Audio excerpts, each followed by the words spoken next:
esa disfunción al síndrome de climaterio y menopausia. Ya acabamos el tema de planificación familiar con ustedes, ¿no?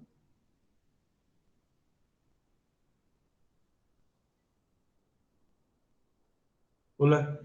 Sí, doctor, ya hemos acabado. Ok.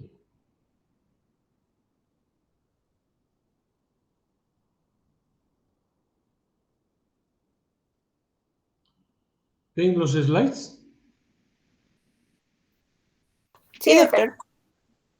Bueno, entonces después de haber visto los diferentes temas, como las patologías que tienen secuelas con referencia a la infertilidad, posteriormente el manejo de la paciente infértil y la culminación con el embarazo y posteriormente la planificación familiar, llega a esta etapa en la mujer en la cual esa disfunción ovárica nos puede llevar al climaterio, ¿no? El climaterio y la menopausia. El climaterio se divide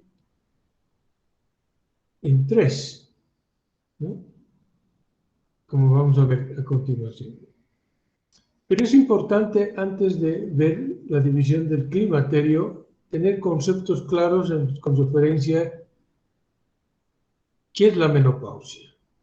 La menopausia es el término de la menstruación debido al cese de la función ovárica, ¿no? Es cuando el ovario no tiene la capacidad de tener la formación de los folículos, ¿no? Y los folículos en sus diferentes etapas, a partir del folículo primario, secundario, terciario y la ovulación, ¿no? Y en esas etapas es donde se forman las hormonas, como hemos visto en el ciclo menstrual. Y cuando hay un cese de esa función, ya no hay formación de hormonas, y como consecuencia tenemos la menopausia, ¿no? Que es un término en el cual se puede diagnosticar en forma retrospectiva la menopausia. ¿Por qué decimos retrospectiva? Porque después de un año que no tiene menstruación, recién se considera menopausia.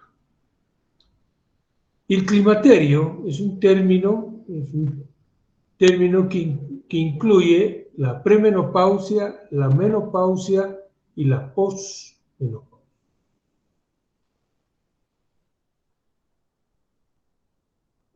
El climaterio es parte del proceso normal de envejecimiento y frecuentemente se asocia a síntomas específicos, por eso se lo denomina síndrome climatérico, porque tiene síntomas y signos específicos, como vamos a desarrollar.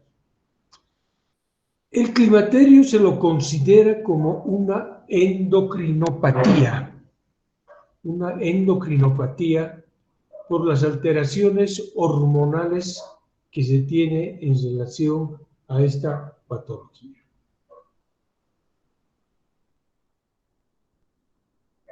Es importante ver los aspectos epidemiológicos. La menopausia ocurre en promedio a los 50 años de edad.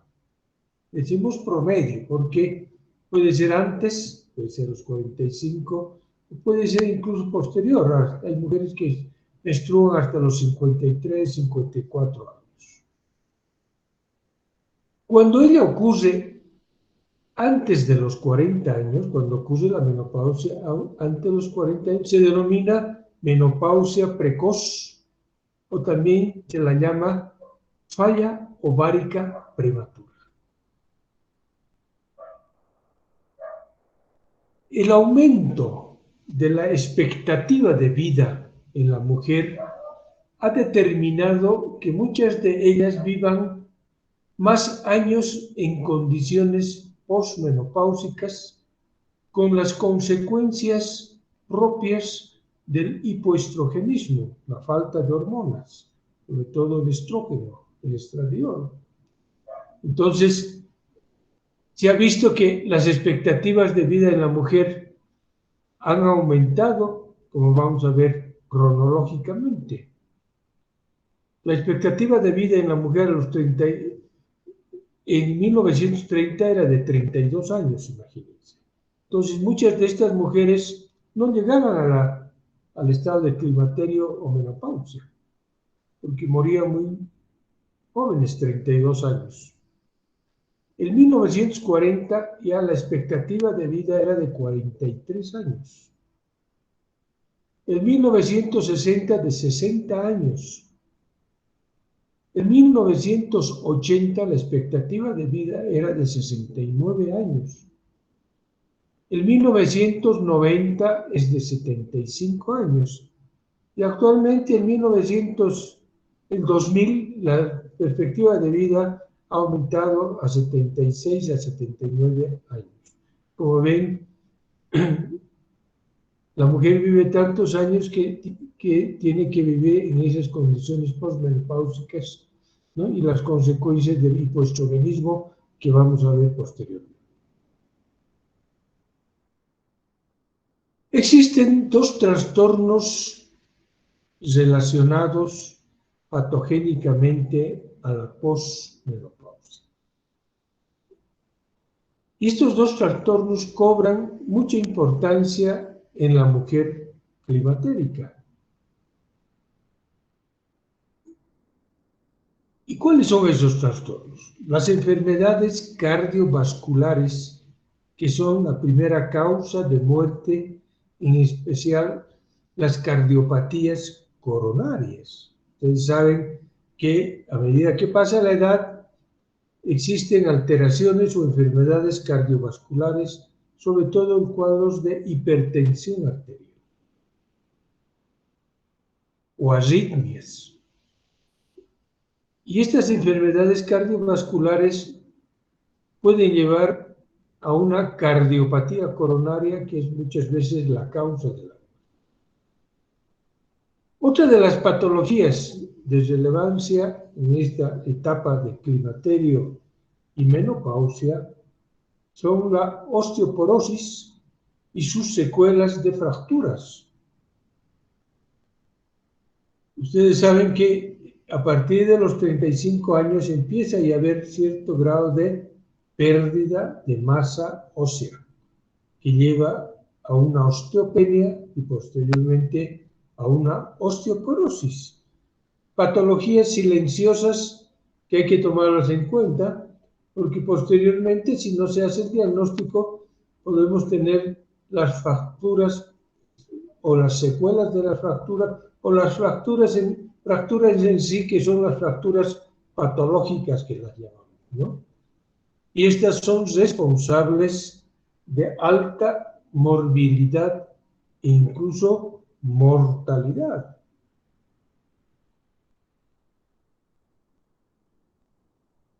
¿Cuáles son los cambios que existen en relación al climaterio y menopausia? Se ha visto que varios años antes de la menopausia se inicia un aumento de la concentración sérica de la hormona folículo estimulante. Ustedes saben que la hormona folículo estimulante se secreta a nivel central, a nivel de la hipófisis, ¿no?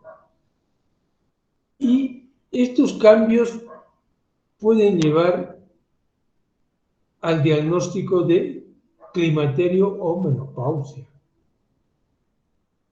Otro cambio hormonal importante es la disminución del estradiol y de la progesterona. Como hemos visto, hay una disfunción ovárica. Hay una alteración de su funcionalidad ovárica y como consecuencia no hay formación de folículo, y si no hay formación de folículo, no hay formación de esta hormona que es el estradiol y la progesterona, que se forma posteriormente a la ovulación por el cuerpo lúteo. Otro cambio hormonal, la reducción de la población folicular puede llevar a un nivel crítico, ¿no? Es decir, que esa población folicular, como ustedes saben, de jóvenes es una población grande, pero a partir ya de los 35, 40 años ya disminuye esa población, ¿no? Y puede llegar a un nivel crítico. Y este hecho fisiológico tiene mucha importancia en esta etapa del periodo perimenopáusico. La disminución de la masa folicular determina una progresiva reducción, sobre todo del estradiol y de la inhibina, ¿no? Ustedes saben que el estradiol es una de las hormonas esteroideas más importantes, ¿no? Y la inhibina, que es una hormona que tiene reacción Rearrin factor, ¿no? Que regula la secreción de la hormona folículo estimulante. Y la inhibina también es una hormona que se forma y se secreta a nivel de la capa granulosa en la formación de la foliculogénesis. Es una hormona peptídica importante, ¿no? Entonces, la disminución de la inhibina hace de que no haya quien controle la secreción de la hormona folículo estimulante, ¿no? Y por eso las determinaciones séricas de la hormona folículo estimulante pueden darnos ya el posible diagnóstico de una etapa ya premenopáusica o climatérica de la paciente. Como hemos visto, la inhibina tiene una acción de retroalimentación negativa.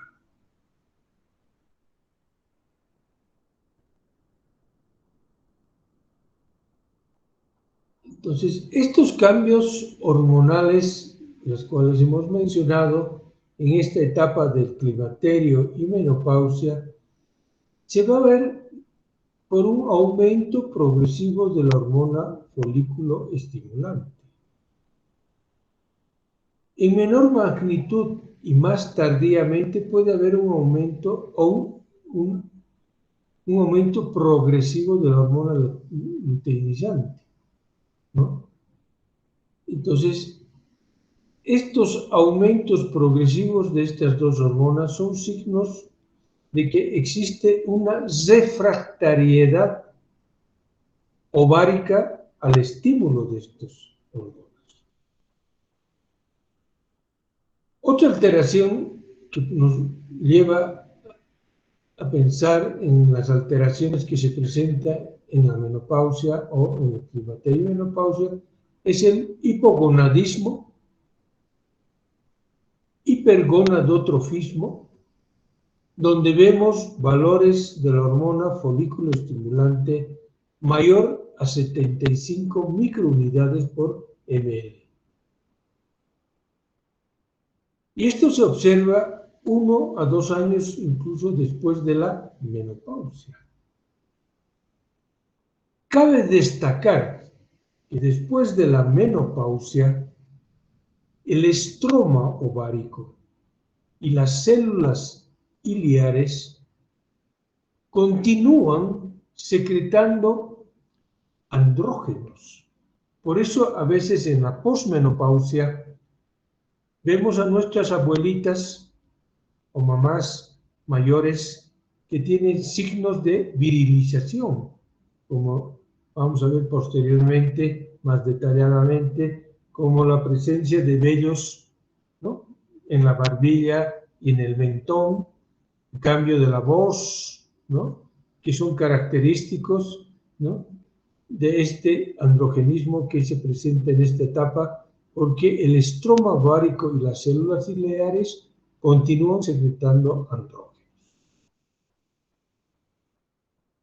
Existe también un cambio hormonal como es la aromatización periférica de los andrógenos, que aumenta en forma significativa en la mujer postmenopáusica. Entonces, esta aromatización periférica de los andrógenos, ¿no?, tiene repercusión en todos los signos y síntomas postmenopáusicos.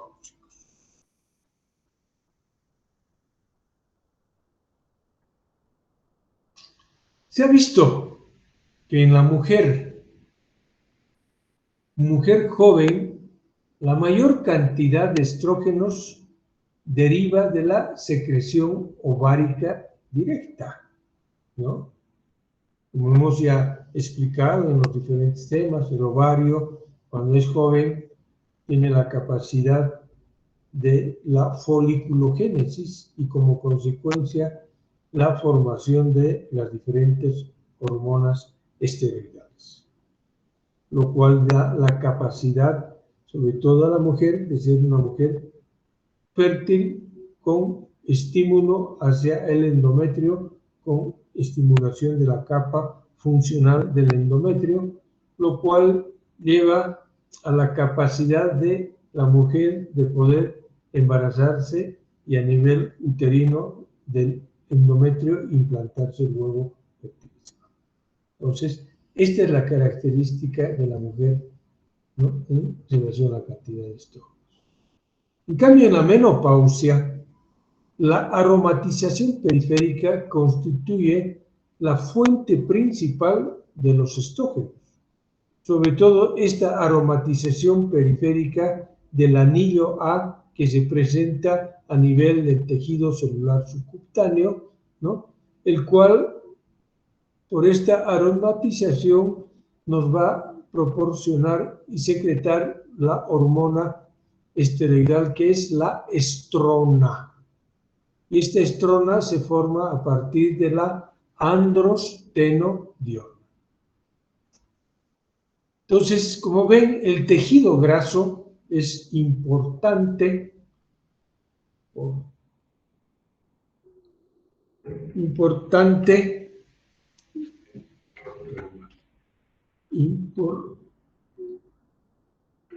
importante asiento de aromatización, ¿no?, el tejido graso.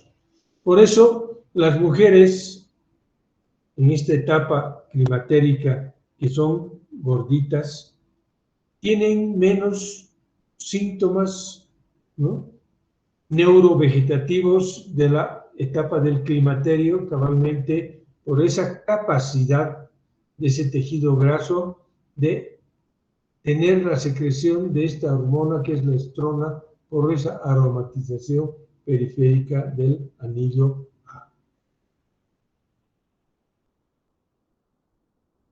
Entonces es importante analizar que desde el punto de vista hormonal, la posmenopausia tiene tres características fundamentales.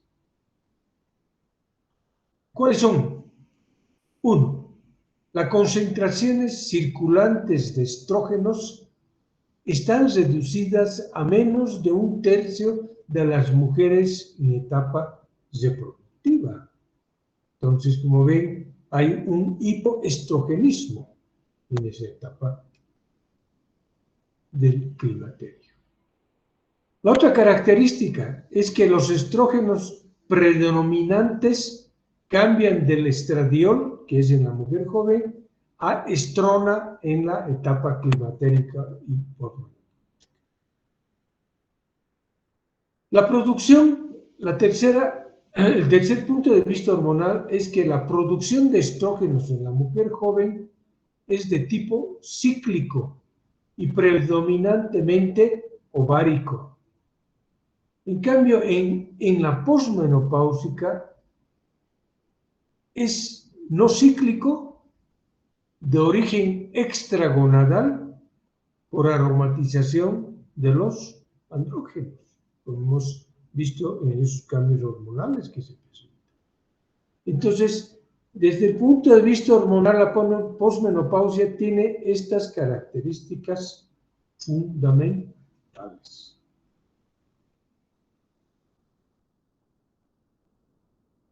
Y bueno, después de dar esta explicación de los cambios endocrinos que se presentan tanto a nivel central ovárico, ¿no?, y sobre todo los cambios hormonales de las gonadotrofinas y las hormonas esteroidales, llegamos a este subtítulo que es la manifestación clínica.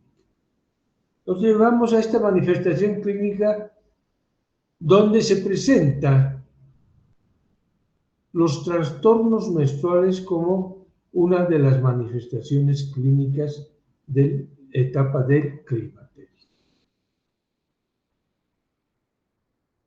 Mujeres mayores de 40 años con ciclos regulares, estos son ovulatorios en más del 95%, teniendo como normalidad solamente un acortamiento de la fase lútea, ¿no?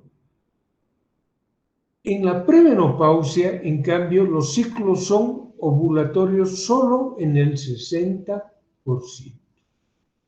Pues como ven, por eso la capacidad fértil de la mujer disminuye ya a partir de los 40 años, 45 años, 42 años, y en esta etapa premenopáusica solamente el 60% son ovulatorios. El acortamiento de la fase lútea es causado por la disminución de la producción de estrógenos por los folículos, lo que determina disminución de los receptores para tanto la hormona luteinizante y sobre todo en el cuerpo lúteo. Entonces, como ven, este acortamiento de la fase lútea causa todo este cambios tanto en los estrógenos como en la disminución para el cuerpo lúteo en sus receptores. Entonces, una de las manifestaciones clínicas que se presenta en esta etapa son estos trastornos menstruales. Los otros síntomas o las otras manifestaciones clínicas son los síntomas vasomotores. ¿Y cuáles son esos síntomas vasomotores? Los bochornos, ¿no? Ustedes ven que en esta etapa premenopáusica las mujeres se vuelven más coloraditas, ¿no? Sus pómulos son más colorados porque hay una vasodilatación, ¿no? Como se dice, la cara de manzanita, porque tiene el bochorno, ¿no? Esa característica. La diaforesis, la sudoración que presenta sobre todo en la cara, en el cuello, ¿no? Que es molesto en las pacientes, porque muchas mujeres están en una reunión y de repente tienen sudoración o diaforesis, ¿no? Y tienen que estar con su toalla en su cartera. Es una manifestación de una sintomatología vasomotora. Por esos cambios, sobre todo de la temperatura y la vasodilatación. Otra manifestación son las sudoraciones nocturnas, que muchas veces la despiertan a la mujer, ¿no? O la presencia de cefaleas despiertan con dolor de cabeza. Por eso muchas de las mamás, las abuelitas, siempre tienen en su velador una aspirina con su vaso de agua para tomar cuando tienen estas molestias, ¿no? O algunos síntomas vasomotores como son las palpitaciones, ¿no? Entonces la paciente viene y dice, dolor, tengo unas palpitaciones, un dolor a nivel de mi pecho. Y son características de estos síntomas vasomotores. Y por último, dentro de estos síntomas vasomotores también tenemos los insomnios, ¿no? Son mujeres que no pueden dormir o duermen pocas horas, despiertan al marido, prenden la televisión, que no pueden dormir, ¿eh? El insomnio es una característica de las manifestaciones clínicas. Los síntomas vasomotores deben entenderse como un mecanismo compensatorio que se activan cuando existe una inestabilidad del centro termorregulador que se encuentra a nivel del hipotálamo, el cual determina un descenso del punto de ajuste de la termorregulación central.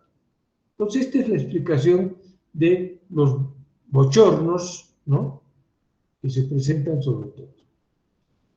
Es por eso que durante los bochornos existe vasodilatación, que ya hemos adelantado, aumento de la temperatura cutánea en la periferia, asociado muchas veces a sudoración, como hemos explicado, y una taquicardia, aumenta un poco la frecuencia cardíaca.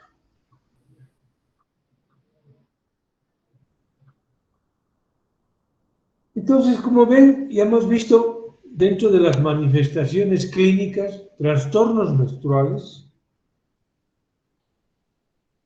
síntomas neurovegetativos, y como tercera manifestación clínica tenemos las manifestaciones urogenitales. Es importante mencionar que el epitelio de la uretra y el de los 2/3 externos de la vagina tienen el mismo origen embriológico, que es el seno urogenital. Es importante este concepto para que entiendan lo que vamos a hablar posteriormente. Entonces, ambas estructuras, tanto la uretra como los 2/3 externos de la vagina, son muy reactivas a los estrógenos. ¿Qué significa? Que cuando entran en la etapa premenopausia o menopausia, hay una falta de estrógenos y como consecuencia hay una alteración de estas estructuras, porque son reactivas a los estrógenos. El hipoestrogenismo en el climaterio determina a nivel vulvar que se adelgace la mucosa vaginal, sobre todo la epidermis, y vamos a ver que a nivel del pubis pierde grasa subcutánea. Si vemos en las mujeres posmenopáusicas, ya no se tiene esa prominencia a nivel de la vulva, existe una pérdida de su pilosidad y existe una retracción del introito. Entonces, como ven, el hipoestrogenismo en el climaterio determina estas alteraciones que se manifiestan, como hemos visto, tanto en la epidermis, en la mucosa de la vagina, en la pilosidad, ¿no?, y en la retracción del introito.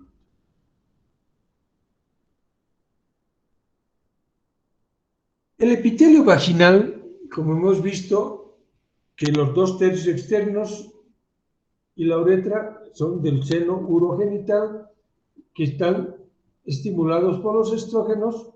Entonces, cuando existe esta disminución de esta hormona, el epitelio vaginal pierde ese aspecto rugoso normal de la vagina joven, porque la vagina joven tiene ese aspecto rugoso de la vagina.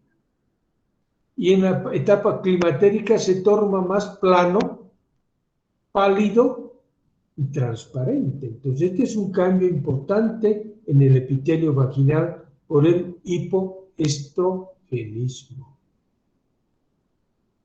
Otra alteración que se manifiesta en esta etapa climatérica es que la vagina se acorta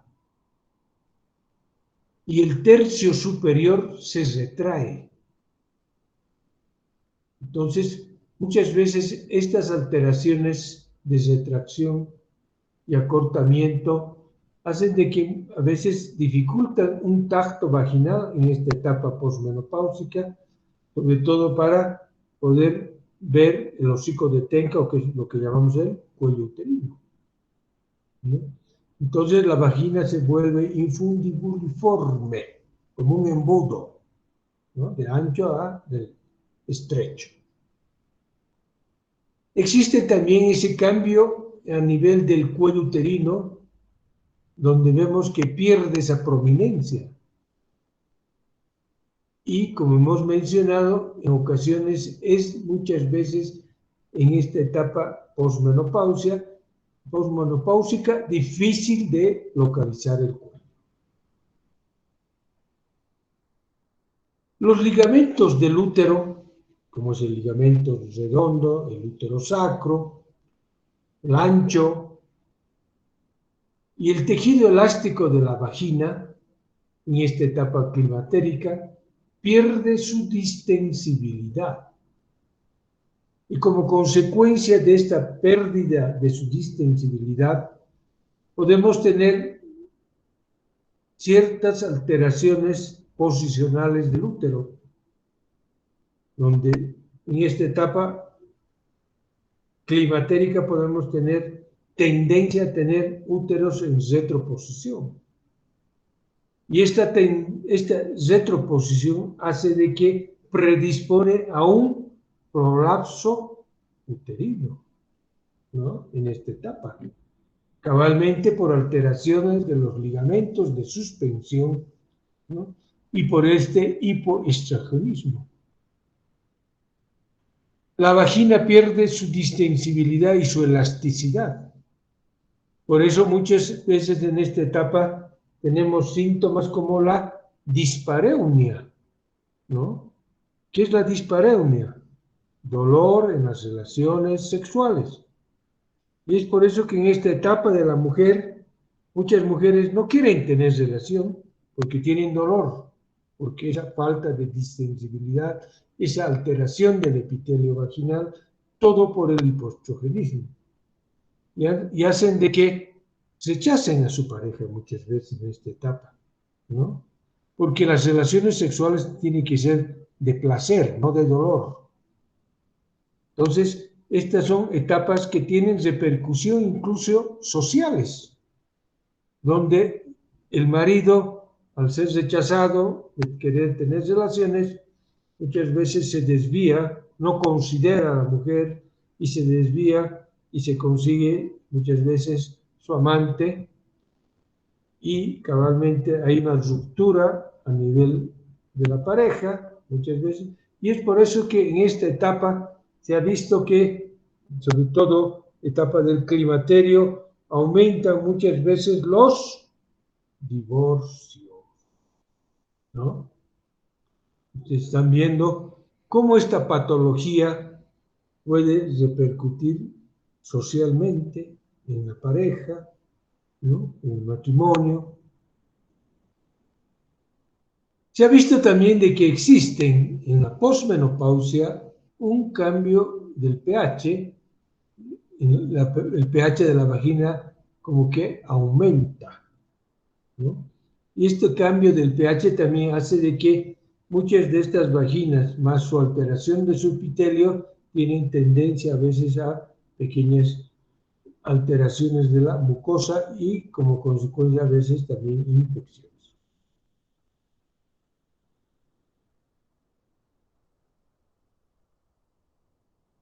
¿Cuáles son los síntomas locales derivados de la atrofia vaginal? ¿No? Que incluyen secreción vaginal, que puede haber una secreción vaginal poco anormal, por ese cambio hormonal, ese cambio del epitelio, sequedad de la vagina, ¿no? Prurito, que es escozor, ardor a nivel de la vagina, y muchas veces por esa sequedad y por el prurito que a veces incluso se rasca la mujer, puede haber un sangrado,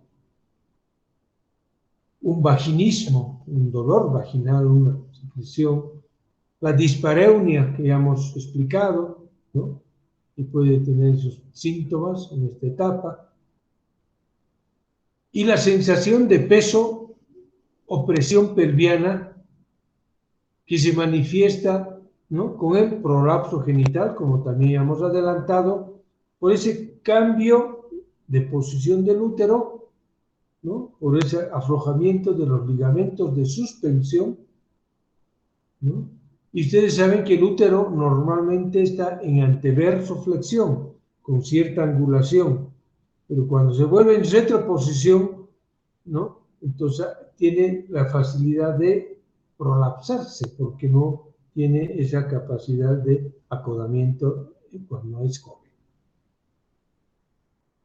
Esta sintomatología que hemos mencionado, sobre todo de prurito, sequedad, ardor, sangrado, muchas veces provoca una ansiedad en la paciente, ¿no? Disminución del líbido, que ya no tiene ganas de tener relaciones, ¿no? Y esto le percute a las alteraciones de su actividad sexual. La uretra también, como hemos dicho, que es parte del seno urogenital desde el punto de vista embriológico. Este hipoestrogenismo también tiene una repercusión a nivel de la uretra, que es el órgano blanco de los estrógenos. Y su atrofia puede favorecer a ciertos síntomas urinarios, bajos sobre todo, como son disurias, incluso en ausencia de infección. O muchas veces puede provocar la incontinencia urinaria, que puede ser a pequeños, medianos y grandes esfuerzos. Esta alteración de la incontinencia urinaria puede llevar a un cambio social de la paciente. Las mujeres en esta etapa ya de jóvenes y luego pasan a esta etapa de climatérico, muchas de ellas son bastante activas, deportistas y con una capacidad social que les gusta ir a tener reuniones sociales, pero cuando empiezan a tener estos síntomas, sobre todo de incontinencia urinaria, cuando hacen deporte muchas veces pierden orina, ¿no? Y eso les incomoda. Tienen que tener su paño, se sienten olor a orín, y eso hace que estas pacientes muchas veces ya no quieren hacer deporte, ¿no? Ya no quieren reunirse con sus amigos por esta alteración que tienen, ¿no?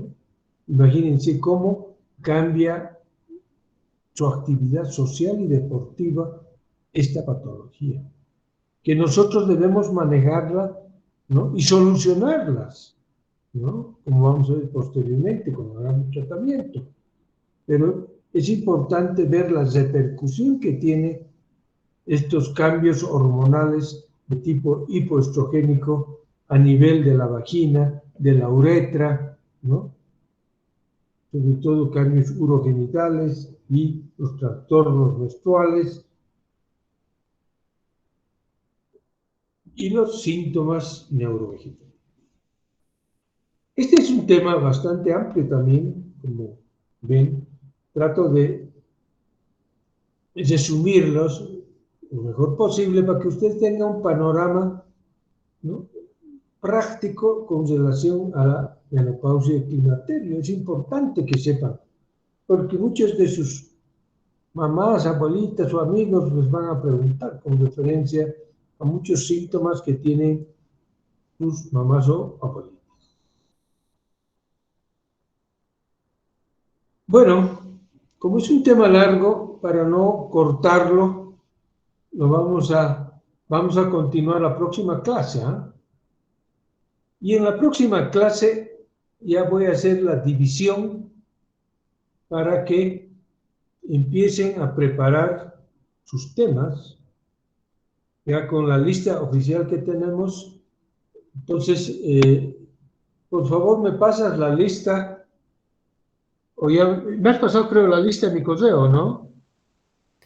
No, doctora, no me ha mandado su correo, pero le pasé por WhatsApp también. ¿Podrías pasarme mi correo? Te voy a mandar mi correo Sí. para que lo puedas mandar y lo pueda imprimir. Sí, doctor. Incluso la lista de lo que has estado llamando lista para ver Ajá, quiénes han asistido, todo. Eso me mandas. Uno está bien. y otra lista aparte para hacer la división, para que lo pueda imprimir y ya tener los grupos. Terminando este tema, ya vamos a también planificar ya el parcial, ¿no?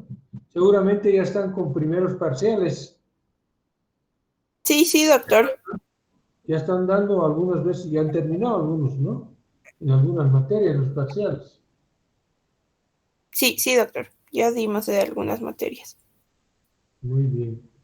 Entonces, todo eso tenemos que planificar. Bueno, yo tenía un problema, por eso no hemos tenido clases, pero bueno, ahora vamos a tratar de recuperar el tiempo y vamos a ver si es necesario clases extras para poder terminar todos los temas que tenemos en este ciclo del 2021, segundo ciclo. ¿Tienen alguna pregunta, alguna duda en relación al tema?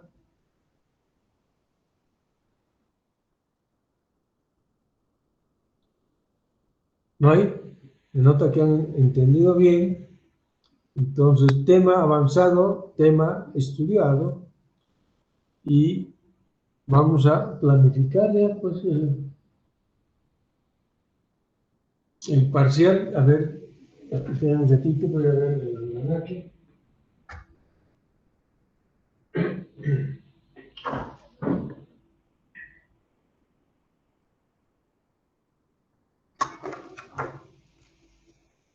Estamos a 21. La próxima semana va a ser el 28, la clase.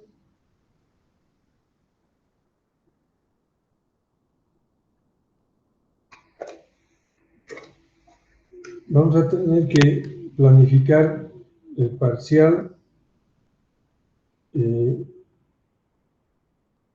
Yo les hago siempre la modalidad oral en estas clases virtuales, que me ha parecido buena porque hay un intercambio de conocimientos entre el docente y el alumno. Lo único que nos significa más tiempo, ¿no? Entonces, a ver, voy a planificar para poder hacer los parciales. Puede ser el martes 5, vamos a dividir en grupos y si nos falta tiempo podemos hacerlo, no sé si en la mañana pueden ustedes, ahí nos vamos a poner de acuerdo para poder ver en qué momento podemos hacer. ¿Están de acuerdo? ¿No se les cruza con ninguna materia examen?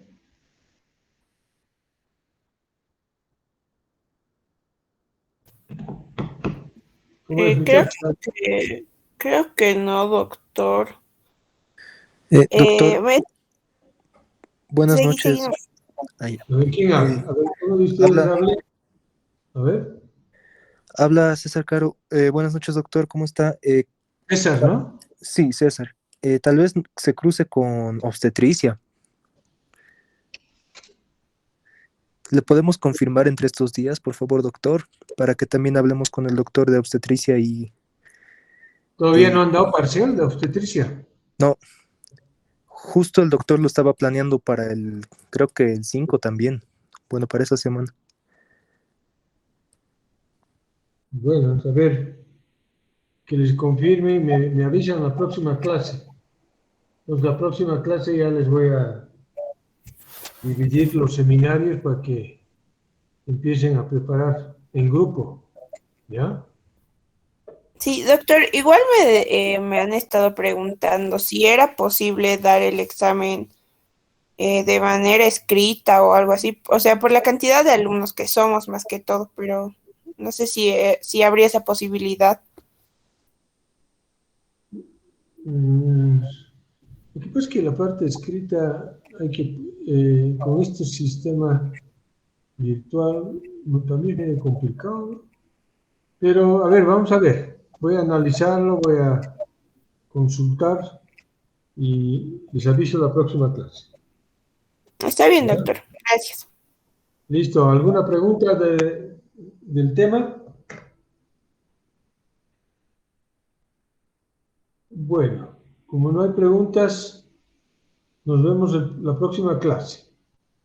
Hasta luego. Gracias, doctor.